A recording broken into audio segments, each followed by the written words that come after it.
Taste the Daily. மக்கள் நலனில் சிறிதும் அக்கறை இல்லாத விடியா திமுக ஸ்டாலின் மாடல் அரசை கண்டித்து திருச்சி மாநகர் மாவட்ட கழகத்தின் சார்பில் ஜூலை 3ஆம் தேதி மாபெரும் கண்டன ஆர்ப்பாட்டம் நடைபெறும்.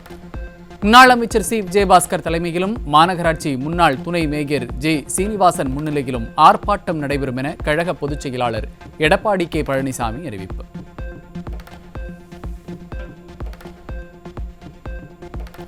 விழுப்புரம் மாவட்டம் திண்டிவனம் அருகே திமுக உள்ளிட்ட மாற்றுக் கட்சிகளைச் சேர்ந்த 100க்கும் மேற்பட்டோர் அதிமுகவில் இணைந்தனர்.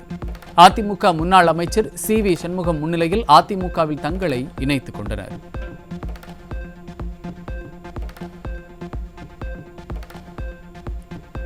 சென்னை ராயப்பேட்டையில் இருக்கின்ற புரட்சித் தலைவர் எம்ஜிஆர் மாளிகையில் அதிமுகவின் தகவல் தொழில்நுட்ப பிரிவு மாநில செயலாளர்கள், மண்டல செயலாளர்கள், மாவட்ட செயலாளர்களுக்கான ஆலோசனைக் கூட்டம். அதிமுக தகவல் தொழில்நுட்ப பிரிவு மாநில செயலாளர் ராஜ் சத்யன் தலைமையிலும் நடைபெறும் ஆலோசனைக் கூட்டத்தில் கழக தகவல் தொழில்நுட்ப பிரிவின் செயல்பாடுகள் மற்றும் சட்டமன்ற தேர்தல் களப்பணிகள் குறித்து ஆலோசனை.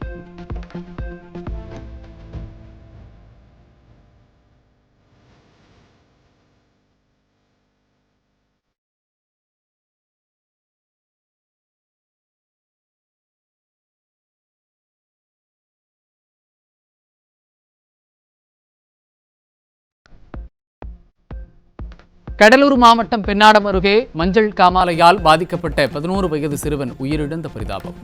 சிறுவனின் தாய் மற்றும் சகோதரிக்கு சிகிச்சை அளிக்கப்பட்டு வரும் நிலையில் மக்கள் அச்சம்.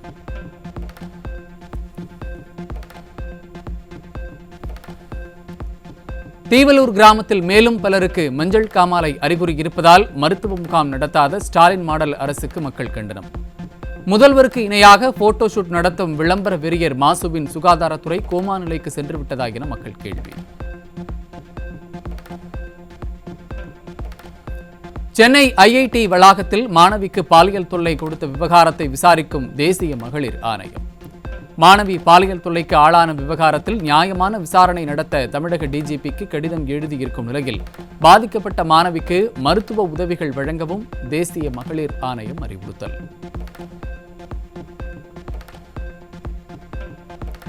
தேனி மாவட்டம் கூடலூரில் 8 வயது சிறுமி மற்றும் 7 வயது சிறுவனுக்கு பாலியல் தொல்லை கொடுத்த உணவக உரிமையாளர் போக்சோவில் சிக்கினார்.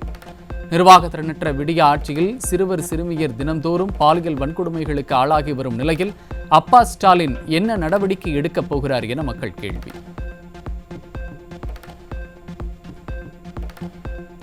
சேலம் மாவட்டம் ஓமலூர் அருகே 5ஆம் வகுப்பு படிக்கும் மாணவிக்கு குடிநீர் விநியோகிப்பாளர் பாலியல் தொல்லை கொடுத்த கொடூரம். ஸ்டாலின் ஆட்சியில் பள்ளி கல்லூரி மாணவிகளுக்கு எதிரான பாலியல் அத்துமீறல்கள் தொடர்ந்து அதிகரித்து வருவதாக மக்கள் குற்றச்சாட்டு.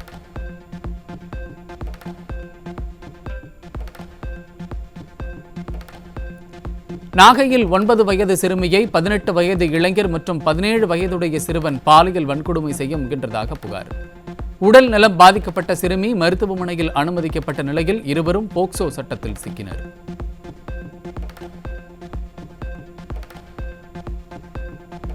சென்னை ராஜா அண்ணாமலைபுரத்தில் நடைப்பயிற்சி மேற்கொண்ட பெண்ணுக்கு பாலியல் தொல்லை கொடுத்த 40 வயது நபர் சிக்கினார். தலைநகர் சென்னை முதல் கன்னியாகுமரி வரை ஸ்டாலின் மாடல் ஆட்சியில் பெண்களுக்கு எதிரான பாலியல் அத்துமீறல்கள் தினந்தோறும் அதிகரித்து வருவதாக மக்கள் குற்றச்சாட்டு.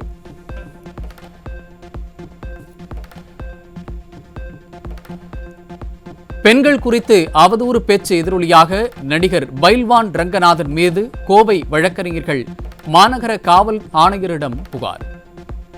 பைல்வான் ரங்கநாதனின் பேச்சு பெண்களுக்கு எதிராக தவறான பார்வையை உருவாக்குகிறது என்றும் அவரது வீடியோக்கள் சமூக வலைதளங்களில் இருந்து நீக்கப்பட வேண்டும் என்றும் அவர் மீது நடவடிக்கை எடுக்க வேண்டும் என்றும் புகாரில் கோரிக்கை.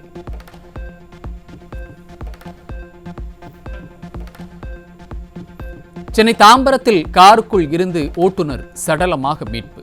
மது போதையில் காருக்குள் தூங்கியதாக கூறப்படும் நிலையில் எப்படி உயிரிழந்தார் என மக்கள் சந்தேகம்.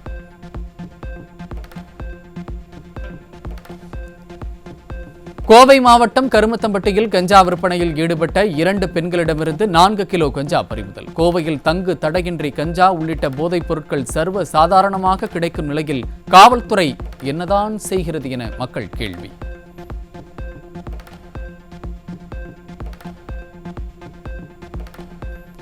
கிருஷ்ணகிரி மாவட்டம் மத்திகிரியில் 1 கிலோ 250 கிராம் கஞ்சாவுடன் காரில் சுற்றித் திரிந்த மூவர் சிக்கினர்.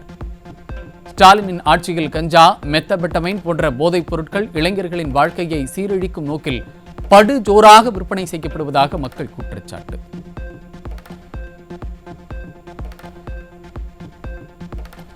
ஆந்திராவிலிருந்து திருவள்ளூர் மாவட்டம் திருத்தணிக்கு காரில் கடத்தி வரப்பட்ட 50 கிலோ குட்கா பொருட்களுடன் ஒருவர் சிக்கினர். எதிர்க்கட்சித் தலைவர் கூறுவது போல் தமிழ்நாடு போதைப் பொருட்களின் கேந்திரமாக மாறி வருவது தினம்தோறும் நிரூபணம்.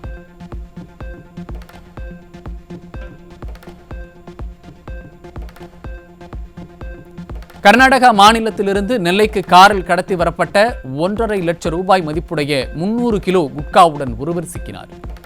அண்டை மாநிலங்களில் இருந்து போதைப் பொருட்கள் சர்வசாதாரணமாக கடத்தி வரப்படும் நிலையில் மாநில எல்லையில் போலீசார் என்ன செய்து கொண்டிருக்கிறார்கள் என மக்கள் கேள்வி.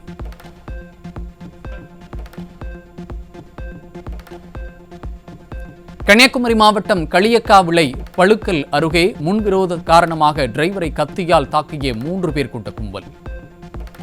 ஸ்டாலின் கட்டுப்பாட்டில் உள்ள காவல்துறை மீது சிறிதும் பயம் இல்லாததால் கத்தி குத்து கலாச்சாரம் அதிகரித்து விட்டதாக மக்கள் குற்றச்சாட்டு. கோவை மாவட்டம் கண்ணியூர் சுங்கச்சாவடி அருகே 24 டன் கடத்தல் ரேஷன் அரிசி கைப்பற்றப்பட்ட நிலையில் 3 பேர் சிக்கினர். ஏழை எளிய மக்களுக்கு விநியோகிக்கப்படும் அரிசி கடத்தப்படுவதை தடுக்காமல் அலட்சியம் காட்டும் ஸ்டாலின் மாடல் அரசு.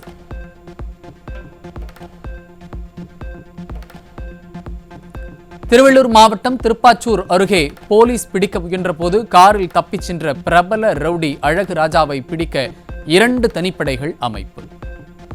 கொலை கொள்ளை வழக்குகளில் தொடர்புடைய அழகு ராஜாவை இத்தனை நாட்களாக ஏன் கைது செய்யவில்லை என்று கேள்வி எழுப்பியிருக்கும் மக்கள், இதுதான் சட்டம் ஒழுங்கை பாதுகாக்கும் லட்சணமா முதல்வரே என கேள்வி.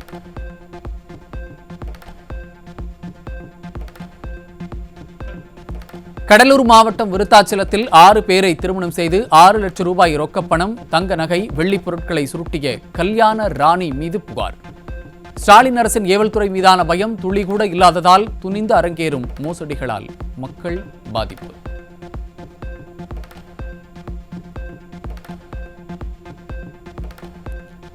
சமூக ஊடகங்களில் செய்தி வாசிப்பாளர்களின் படங்களுடன் ஆபாச பேச்சு வீடியோக்களை பரப்பி வரும் கும்பல் குறித்து காவல்துறைக்கு தெரிந்தும் கண்டுகொள்ளாமல் இருப்பதாக குற்றச்சாட்டு.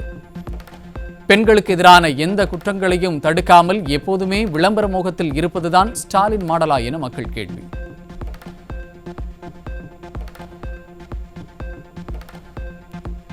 சென்னை ராயபுரத்தில் உரிமையாளர்கள் மாடுகளை கட்ட மறுப்பதால் 1,30 லட்சம் ரூபாய் செலவில் கட்டப்பட்ட மாட்டுத் தொழுவம் வெறிச்சோடி நாய்களுக்கு ஓய்வறையான அவலம்.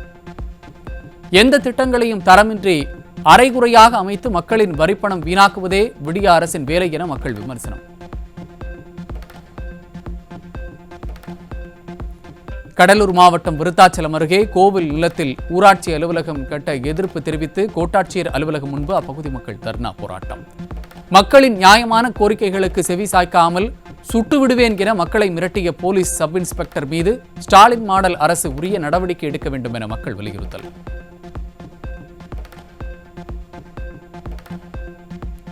மேட்டூர் அணை முழு கொள்ளளவான 120 அடியை எட்ட உள்ளதால் காவிரியில் 50,000 முதல் 75,000 கன அடி வரை உபரி நீர் திறக்க இருப்பதாக தகவல். முன்னெச்சரிக்கை நடவடிக்கையாக காவிரி கரையோரம் வசிக்கும் மக்கள் பாதுகாப்பான இடங்களுக்கு செல்லுமாறு வெள்ள அபாய எச்சரிக்கை.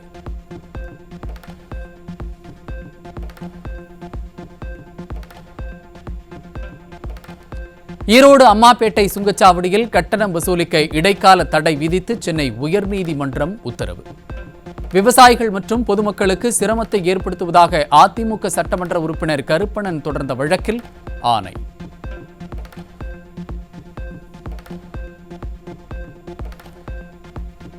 ராணிப்பேட்டை மாவட்டம் அரக்கோணத்தில் கையில் பயங்கர ஆயுதங்களுடன் ரீல்ஸ் வீடியோ பதிவேற்றிய 2 இளைஞர்கள் சிக்கினர். ஸ்டாலின் அரசின் ஏவல்துறையின் மீது பயமில்லாததே இளைஞர்கள் தடுமாற காரணம் என பொதுமக்கள் விமர்சனம்.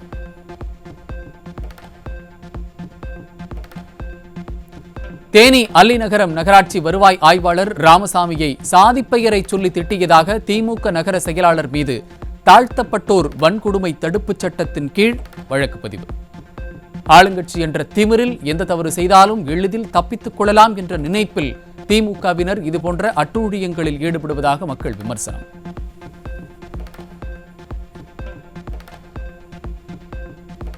தொடக்க கல்வித்துறையில் கலந்தாய்விற்கு முன்பே நிர்வாக ரீதியில் பணியிட மாற்றம் வழங்கப்படுவதை எதிர்த்து திண்டுக்கல்லில் ஆசிரியர்கள் காத்திருப்பு போராட்டம்.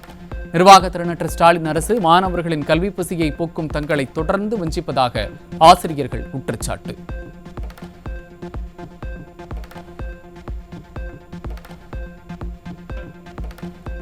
கோடை மழையால் பாதிக்கப்பட்ட வாழை, வெற்றிலை, பருத்தி மற்றும் நெல் போன்ற பயிர்களுக்கு உரிய நிவாரணம் வழங்க வேண்டும் என தஞ்சை மாவட்ட விவசாயிகள் வலியுறுத்தல். நானும் டெல்டாக்காரன்தான் என்று வெற்றி விளம்பரம் செய்து வரும் ஸ்டாலின் ஆட்சியில் அடிப்படை தேவைக்கு கூட மனு அளிக்க வேண்டியிருப்பதாக விவசாயிகள் வேதனை.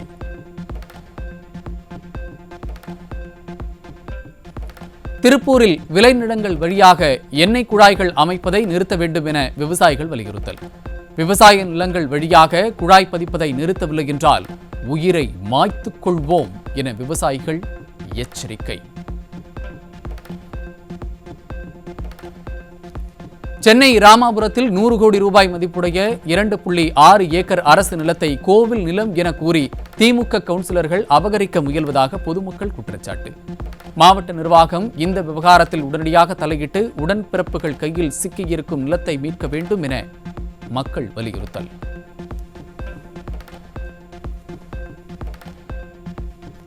அமெரிக்காவில் இருந்து அதிக விளைச்சல் தரும் விதைகளை கொண்டு வந்து தமிழக விவசாயிகளுக்கு வழங்க உள்ளதாக விவசாயிகளை வஞ்சிக்கும் விடியா அமைச்சர் அறிவித்திருப்பதால் விவசாயிகள் அதிருப்தி.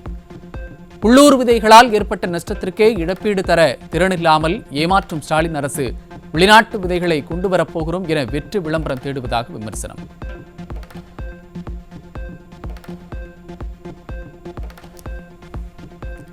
காவிரி நீர்பிடிப்பு பகுதிகளில் பெய்து வரும் மழை காரணமாக மேட்டூர் அணைக்கு நீர்வரத்து தொடர்ந்து உயர்வு. அணையின் நீர்மட்டம் ஒரே நாளில் 3 அடி உயர்ந்து தற்போது 116.89 அடியை எட்டியிருக்கும் நிலையில் விரைவில் முழு கொள்ளளவை எட்டும் என்பதால் காவிரி கரையோர மக்களுக்கு வெள்ள அபாய எச்சரிக்கை.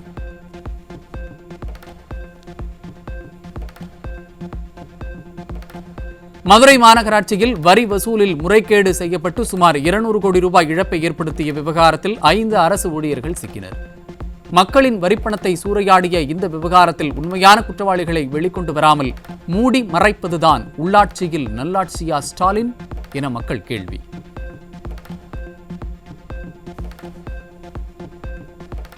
குறைந்தபட்ச ஆதார விலையை விட குறைவாக பருத்தி விலை போனதாகவும் அதிகாரிகள் வியாபாரிகளுக்கு சாதகமாக நடப்பதாகவும் கூறி மயிலாடுதுறை மாவட்டம் குத்தாலத்தில் விவசாயிகள் சாலை மறியல். விவசாயிகளுக்கு எதிராக செயல்படும் அதிகாரிகள் மீது ஸ்டாலின் உரிய நடவடிக்கை எடுக்க வேண்டும் என பருத்தி விவசாயிகள் வலியுறுத்தல்.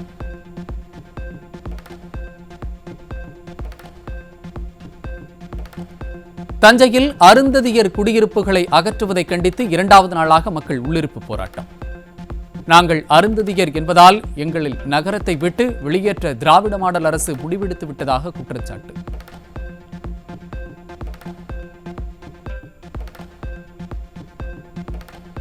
சென்னை வேளச்சேரியில் உள்ள ரேன் இந்தியா நிறுவனத்திற்கு சொந்தமான 3.5 ஏக்கர் நிலம் 361 கோடி ரூபாய்க்கு விற்பனை செய்ய உள்ளதாக தகவல். இந்த நிலம் முக்கிய வணிக பகுதியில் என்பதால் ரியல் எஸ்டேட் சந்தையில் இது குறிப்பிடத்தக்க மாற்றத்தை ஏற்படுத்தலாம் என கருத்து.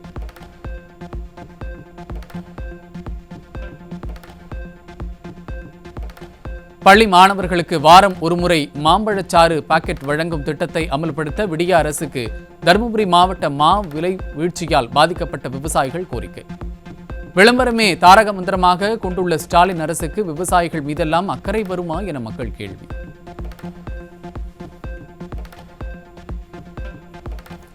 மின் பயன்பாடு மற்றும் மின் கட்டண விவரங்களை அட்டையில் எழுதி தருவதற்கு பதிலாக மொபைல் போன் செயலி மூலம் அனுப்பப்படும். மின் கட்டணங்களை UPI அல்லது செயலி மூலம் செலுத்தலாம் என அறிவுறுத்தல்.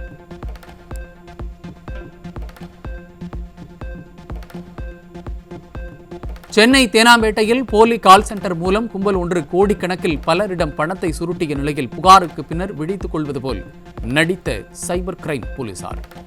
ஸ்டாலின் ஆட்சியில் சைபர் குற்றங்கள் அதிகரித்திருக்கும் நிலையில் இவையெல்லாம் அரசுக்கு தெரியாமல் அரங்கேறுகிறதா அல்லது அவர்களோடு துணையோடு அரங்கேறுகிறதா என மக்கள் சந்தேகம்.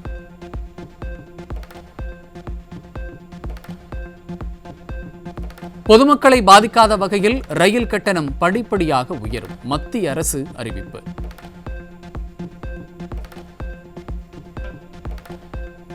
நெல்லை ஆசிரியர் காலனி பகுதியில் சொகுசு காரில் வந்த கொள்ளையர்கள் அடுத்தடுத்து 2 வீடுகளின் பூட்டை உடைத்து 12 சவரன் தங்க நகை, பணம் மற்றும் வெள்ளிப் பொருட்களை கொள்ளையடித்துச் சென்றதால் பொதுமக்கள் அதிர்ச்சி. ஸ்டாலினின் நிர்வாக திறனற்ற ஆட்சியில் காவல்துறை ரோந்து பணியில் ஈடுபடாததால் கொள்ளையர்கள் சுதந்திரமாக சுற்றித் திரிவதாக மக்கள் குற்றச்சாட்டு.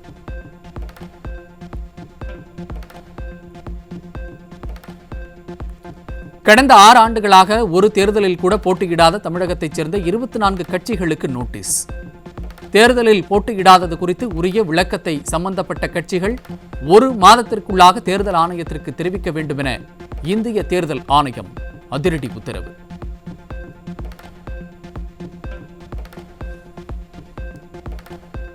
சென்னையில் ஆபரண தங்கத்தின் விலை சவரனுக்கு 440 ரூபாய் குறைந்து ஒரு சவரன் 71,440 ரூபாய்க்கு விற்பனை. கிராமுக்கு 55 ரூபாய் குறைந்து ஒரு கிராம் 8,930 ரூபாய்க்கு விற்பனை செய்யப்படுகிறது.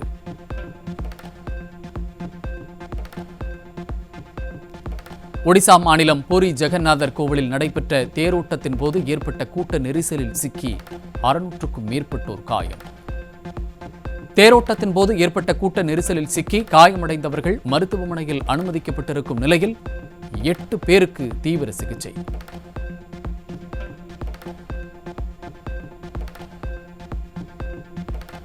மும்பையிலிருந்து பாங்காங்கிற்கு புறப்பட்ட ஏர் இந்தியா விமானத்தின் இடதுபுற இறக்கையில் சிக்கிய வைக்கோல். 5 மணி நேர போராட்டத்திற்கு பிறகு வைக்கோல் அகற்றப்பட்ட பின்னர் தாமதமாக புறப்பட்ட விமானம்.